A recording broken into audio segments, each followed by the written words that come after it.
De actualidad. Hola oyentes de Radio Sefarado, y tenemos el gusto de tener por la línea telefónica al periodista del País y redactor jefe del suplemento Ideas del mismo periódico, Guillermo Altares. Encantado de tenerlo con nosotros, Guillermo. Hola, ¿qué tal? Buenas tardes.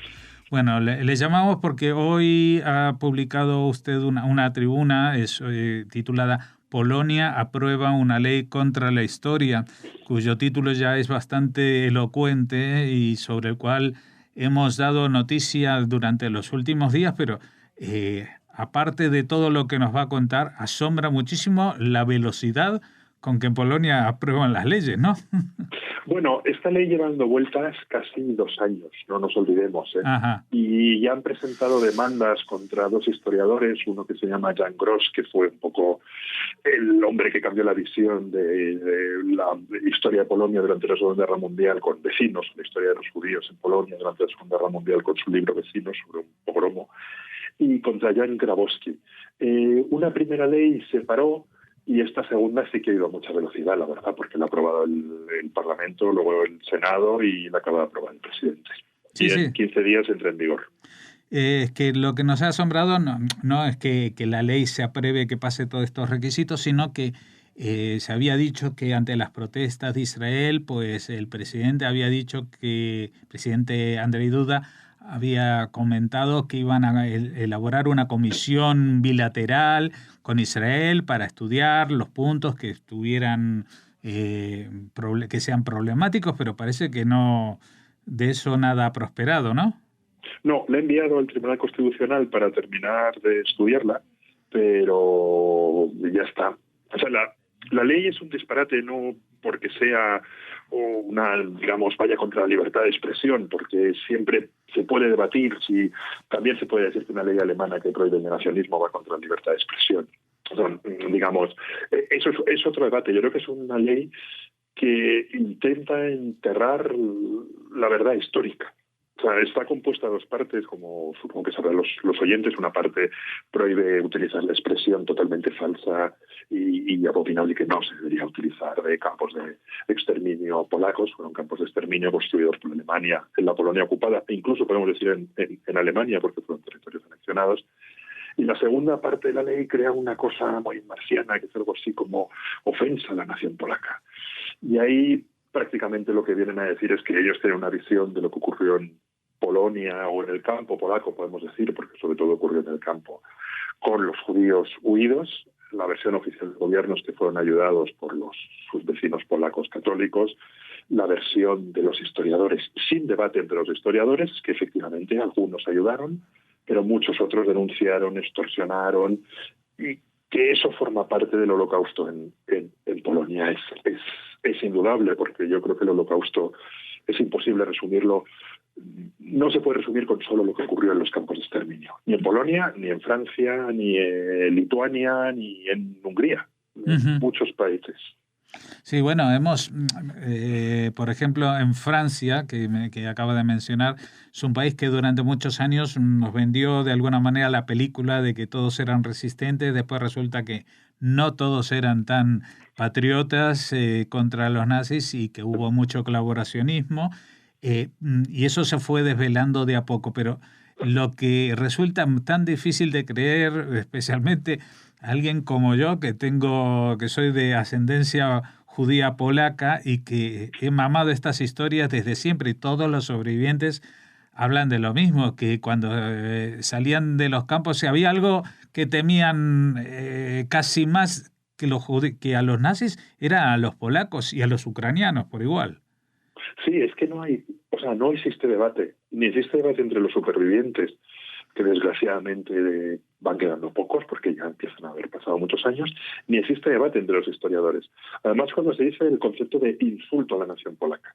Claro, yo creo que insultar a una nación es mentir. O sea, cuando Francia, reconoce el papel de la policía en la persecución de los judíos, y en todas las placas de París que uno puede encontrar en sinagogas, colegios, calles, pone aquí vivían 50 judíos deportados por la policía francesa de Vichy, digamos, lo que es insultar, sería insultar a la nación francesa, es esconder ese hecho.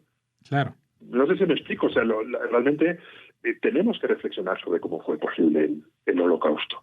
Y es evidente que si los nazis no hubiesen habido el Holocausto, pero también es verdad que hubo muchos ciudadanos de países ocupados por los nazis que colaboraron denunciando, persiguiendo a sus vecinos judíos. Y eso es una verdad histórica establecida en la que no hay debate. O sea, lo curioso de esta ley es que entre los historiadores serios, reconocidos por sus pares, con obra publicada, que han investigado, que han ganado premios, no existe ningún debate. Uno de los ejemplos que pongo en el artículo es la película esta estupenda, que si no la han visto ustedes, se la recomiendo mucho, Ida, que es una mujer que está en un convento y antes de hacerse monja, la madre superiora le dice: vaya usted a ver a una tía suya, su único superviviente. Y cuando va a la tía le dice: eres judía. Y tus padres murieron, no sabemos dónde están enterrados. Y bueno, tengo que desvelar un poco, hacer un spoiler, sí. Pero bueno, los padres han sido asesinados por sus vecinos polacos para quedarse con sus posesiones. Esta película ganó el Oscar a la mejor película extranjera. Puso el cine polaco en el mapa y fue profundamente rechazada por el gobierno polaco. Fue insultada, fue denigrada en la televisión, cuando es una película de una belleza enorme que cuenta lo que sucedió en Polonia, no se inventan nada. Claro. Ese es el problema. No, y aparte, él, en su artículo también hay un dato que yo desconocía en su alcance, que es cuando acaba la guerra. Porque ya no estamos hablando solamente de que durante la ocupación uno puede decir, bueno, las presiones para delatar, no sé qué, que los polacos lo estaban pasando mal, bueno. Pero una vez acabada la guerra, los pocos supervivientes polacos que regresan a Polonia, pues no solamente que no son recibidos con los brazos abiertos, sino que empiezan a asesinarlos. Sí, hay un pogromo del que no me dio tiempo a hablar en el artículo porque ya era muy largo, no podía hablar de todo, que es el pogromo de Kielce. Es un pogromo que tiene lugar en 1946, bien acabada la guerra, ha pasado un año y medio. Entonces es un pogromo de manual, es como los que había en la España del siglo XV y XIV. Se acusa, un niño desaparece y cuando vuelve dice que ha sido secuestrado y que ha sido secuestrado por un judío y ha sido guardado en un sótano. Van a una casa, se crea una multitud, va a una casa que no tiene sótano y que todavía está allí, que es, digamos, yo no está en Kielce, pero he visto muchas fotos, es una especie de monumento de recuerdo más o menos disimulado, y se produce un pogromo donde 40 judíos son asesinados y más de 300 sufren heridas gravísimas durante todo el día. Eso es 1946. De nuevo, es una verdad que ningún historiador discute. He puesto unos ejemplos, pero podría haber puesto más. La obra clásica de posguerra de Tony Judt, que es considerado universalmente uno de los grandes libros de historia de la segunda mitad del siglo XX, Tony Judt escribe: los judíos no querían volver al este, sobre todo no querían volver a Polonia. O sea, son verdades a las que yo creo que nos tenemos que enfrentar, porque el antisemitismo no es un problema del pasado. Si lo fuese, la ley sería menos importante, pero el antisemitismo en Europa es un problema del presente y muy grave. O sea, 60.000 personas marcharon en Varsovia en septiembre haciendo un llamamiento a una Europa blanca y pura. No sé, justamente el camino sería el otro, ¿no? Investigar, saber por qué ocurrió, pedir perdón, no sé. Luego es verdad que, por ejemplo, en Polonia, ahora mismo, en Cracovia, está uno de los barrios judíos más interesantes, vivos y más un lugar maravilloso de visitar, que es Kazimierz, en el barrio judío de Cracovia, que es un barrio judío resucitado de la nada, porque no quedaron judíos. Luego hay otro dato importante, y perdón que lo estoy extendiendo mucho, que es que en el 68 se produjo un movimiento antisemita muy fuerte bajo el comunismo polaco, porque les acusaron a los judíos de orquestar manifestaciones estudiantiles como las que hay en todo el mundo, y se produjo una expulsión masiva de judíos. O sea, los últimos judíos polacos fueron expulsados entonces.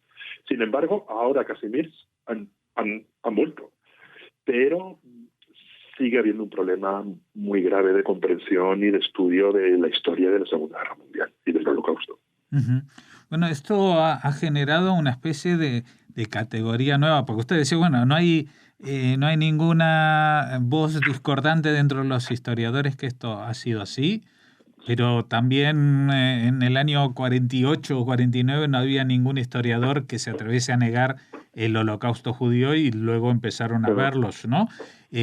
Digo, esto es como una especie de nueva categoría del negacionismo. Están las evidencias históricas, se puede, pero en este caso dicen que ellos, los académicos, que vamos a ver quiénes son, pueden consultarlos, pero no, como que sus resultados no se pueden divulgar o algo así. Sí, ese es el momento surrealista de la ley que decía un historiador israelí de Barcelona que entrevisté, decía, no, o sea, no quieren ocultarla, no quieren, ¿cómo es? Decía, no niegan la verdad, sino que quieren ocultarla.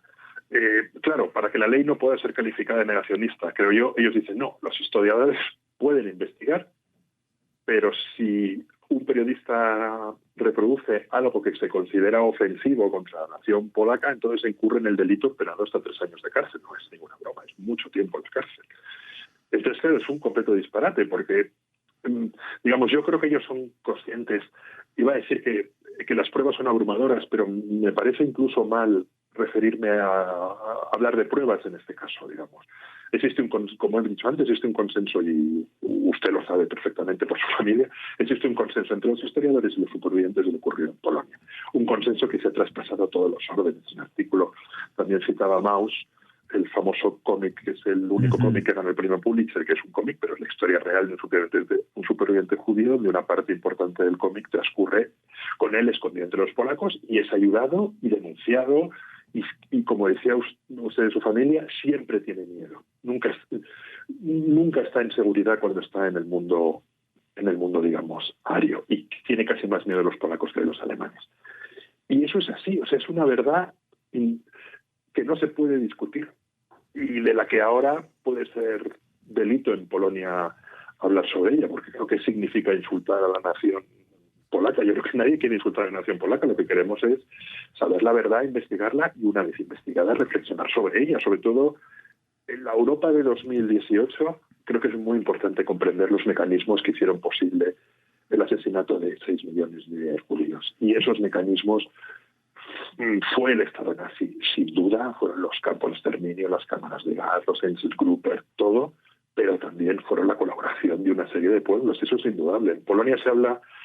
Grabowski da la cifra de unos 200.000 judíos asesinados por polacos, que es una cifra más o menos recogida por otros historiadores y por otras investigaciones basadas en documentos, en muchos procesos de la posguerra. Esto inmediatamente después de la guerra se juzgó, con lo cual hay muchos documentos de procesos, hay documentos de testimonios de supervivientes y testimonios de no supervivientes. O sea, hay gente que dejó escrito lo que ocurrió, ¿no? Entonces, todo ese material es lo que es. Y además yo creo que lo más absurdo de esta ley es que al final han puesto el foco en un problema que no estaba en el foco. No sé si me explico. O sea, al final lo que han hecho es que todos hablemos de lo que está, todas las personas que nos interesa el holocausto, escribimos sobre él, o nos preocupa lo que, digamos, las malas investigaciones sobre eso. Lo que hacen es que se haya hablado de esos temas más que nunca. Yo estoy seguro que el libro Vecinos de Gross, que está ahora mismo descatalogado en español, se reeditará, y que algunos, pues el libro de Grabowski, de una historiadora polaca que se llama Enkelman, por ejemplo, todos esos libros se van a traducir, y si a lo mejor no se hubiesen traducido antes, precisamente porque esta ley ha despertado un enorme interés por lo que se trata de ocultar, claro. Bueno, la verdad que es muy difícil concluir esta entrevista porque, entre otras cosas, cuando empezamos, usted dijo que el antisemitismo no es un problema del pasado, sino un problema del presente, y tiene toda la pinta de que va a ser más problema en el futuro cercano, ¿no? Sí. Hay países, digamos, que tienen, yo creo que tienen un problema grave. Se podría decir lo mismo de Hungría, donde también se está produciendo un cierto negacionismo del pasado. Hace poco, en mayo, entrevisté a Agnes Seller, que es una filósofa húngara superviviente del Holocausto, y ella y su madre se salvaron de niñas en Budapest. Su padre fue gasado en Auschwitz, y me decía, pero ¿quién puede decir que los húngaros no colaboraron? Dice, es una estupidez. Aquí vino Eichmann con 100 hombres. Con 100 hombres no pueden matar y deportar a 400.000 personas. O sea, es evidente que hubo una ayuda de la milicia fascista húngara. Y está ocurriendo lo mismo en Polonia. Hace poco se quemó una sinagoga, no sé si recuerdan, en el norte de Suecia. Bueno, hay antisemitismo de diferentes formas, por diferentes motivos, pero digamos que un antisemitismo que enganche directamente con lo que ocurrió bajo la Shoah sí que está resucitando en Europa. Y el primer paso es negar la historia. Nosotros no tuvimos nada que ver con esto. Esto es una historia diferente y es una pena porque sí es verdad que hubo muchísimos polacos que se jugaban la vida por proteger a sus vecinos. Es el país que más justos entre las naciones tiene, casi 7.000, que es un número altísimo, y el peligro era enorme. Es verdad que el gobierno polaco en el exilio hizo todo lo posible por desvelar los campos de nazis en Polonia. De hecho, el error que cometió Obama, que fue un poco la gota que cuando habló de campos de exterminio polacos, que luego pidió perdón, pues más era para reconocer la labor de un resistente polaco que se coló como judío y consiguió escapar y llevó a Roosevelt diciendo esto es lo que está ocurriendo en la Polonia ocupada con los judíos. Todo eso es verdad, pero también es verdad lo otro. No hay un blanco y negro, es verdad todo, y es verdad que hubo polacos que se jugaron la vida salvando a un vecino judío y denunciaron a otro. Hubo policías que denunciaron a judíos y que luego fueron resistentes contra los nazis. Lo que no se puede es decir, no hablemos de ello, no investiguemos.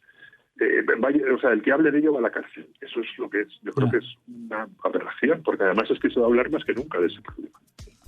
Pues nada, Guillermo Altar es redactor jefe del suplemento Ideas del País. Muchas gracias por habernos atendido y dedicado este tiempo. Muchas gracias.